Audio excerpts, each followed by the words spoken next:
Bayan posibleng itigil ng House Infracom ang kanilang pagdinig kaugnay sa mga ghost flood control project kapag nalikha na ang Independent Commission na plano ng Malacanang para mag-imbestiga rito.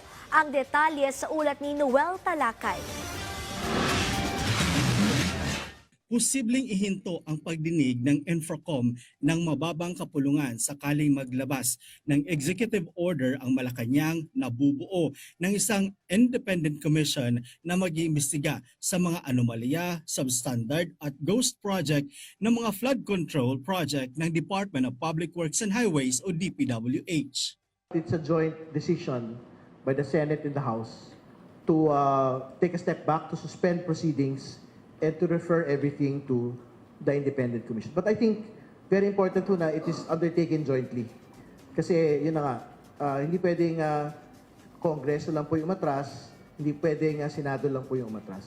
Matatandaan, sinabi ni Palace Press Office Undersecretary Claire Castro na inihahanda na ni Pangulong Ferdinand R. Marcos Jr. ang isang executive order na bubuo ng isang komisyon at ilalatag ang mga responsibilidad ng mga miyembro nito at ang mamumuno ng komisyon.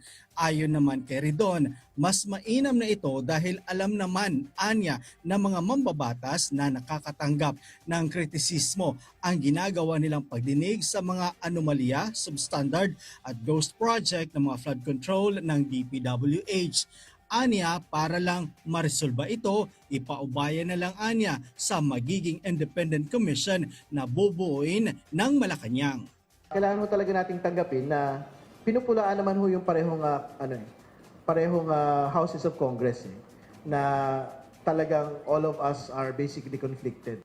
Ang Infracom o Tri-Committee ng House of Representatives na binubuo ng House Committee on Public Accounts kasama ang House Committee on Public Works at House Committee on Good Governance kung saan iniimbestigahan nito ang mga anomalya, substandard at ghost project na flood control project ng DPWH. Sa Martes, September 9 ang susunod na nilang pagdinig kung saan inaasahan nilang dadalo ang mga diskaya. Noel Talakay para sa Pambansang TV sa Bagong Pilipinas.